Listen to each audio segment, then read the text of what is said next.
Welcome to Philosophy Today. I'm Maya, and today we're exploring one of Seneca's most profound letters on grief, loss, and human resilience. With me is David, who's been studying Stoic philosophy. David, this text is incredibly rich. Where should we start? Thanks, Maya. What strikes me immediately is Seneca's opening meditation on impermanence. He writes that even cities and monuments of stone are robust compared to human lives, yet by nature's standards, they're still perishable. He's establishing this universal principle that nothing made by mortal hands is immortal. That's such a powerful way to frame human mortality. He mentions the 7 wonders of the world, these incredible achievements, yet even they will one day be leveled to the ground. It's almost cosmic in scope, isn't it? He talks about the entire universe potentially disintegrating into original chaos and darkness. Exactly. And then he poses this crucial question. Who is so arrogantly and recklessly presumptuous as to want themselves and their family exempted from nature's universal law? It's a direct challenge to human exceptionalism. We all want to believe our loved ones are somehow immune to death. The practical advice that follows is fascinating. Seneca argues that grief serves no purpose. Your grief will do no good, and that we shouldn't prolong what is pointless. But he's not being callous here. He's making a philosophical argument about the nature of productive versus destructive emotions. Right, and he emphasizes that the fates are harsh and inexorable.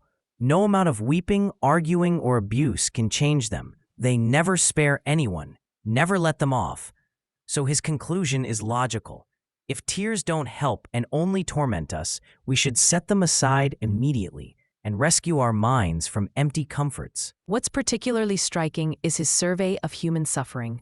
He describes how everyone has abundant, constant grounds for tears: poverty, ambition, fear of losing wealth, anxiety, work pressures. Some grieve for having children, others for losing them. His observation that our tears will be exhausted sooner than our reasons for grieving is both dark and profound. And that line about how nature decided the first thing human beings do at their birth should be to cry. It suggests that suffering is built into the human condition from the very beginning.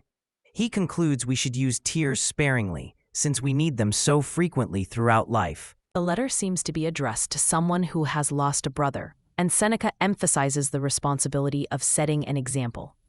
He writes that you should be both their comfort and their comforter, but can't prevent others' laments if you give free rein to your own.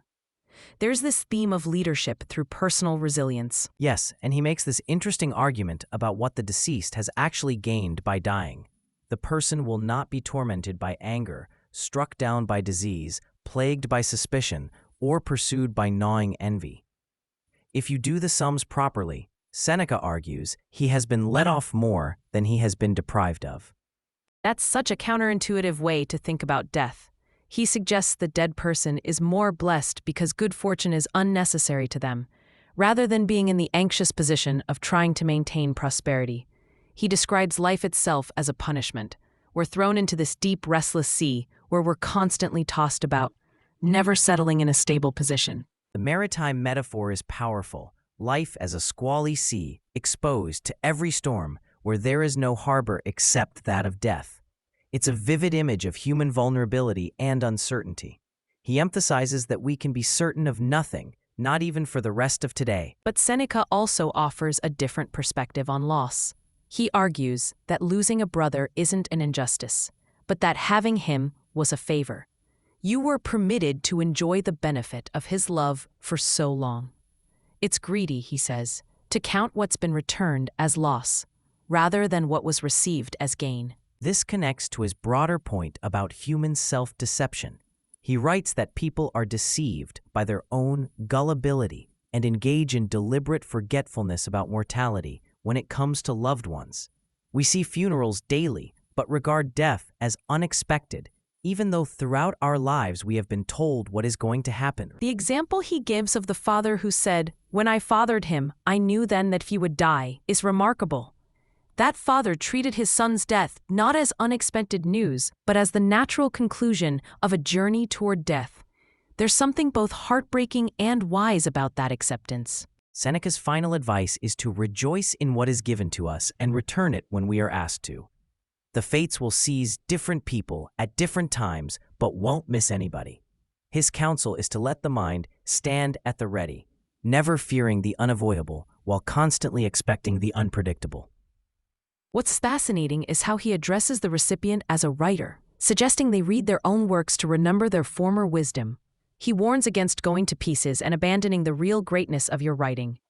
There's this idea that philosophical understanding should translate into lived resilience. The letter concludes with Seneca sharing his own experience of losing brothers twice, saying, "Fortune has learned that I could be hurt, but could not be defeated." He kept his feelings under control to fulfill his duties as both brother and emperor.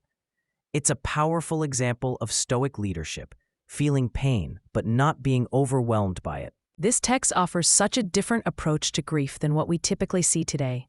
Rather than encouraging unlimited expression of sorrow, Seneca advocates for rational acceptance and continued responsibility to others. It's challenging, but also potentially liberating. The idea that we can acknowledge loss without being destroyed by it. Absolutely, Maya. Whether or not one agrees with Seneca's approach, his letter provides a profound meditation on mortality, resilience, and what it means to live wisely in the face of inevitable loss. Thanks for exploring this with me today.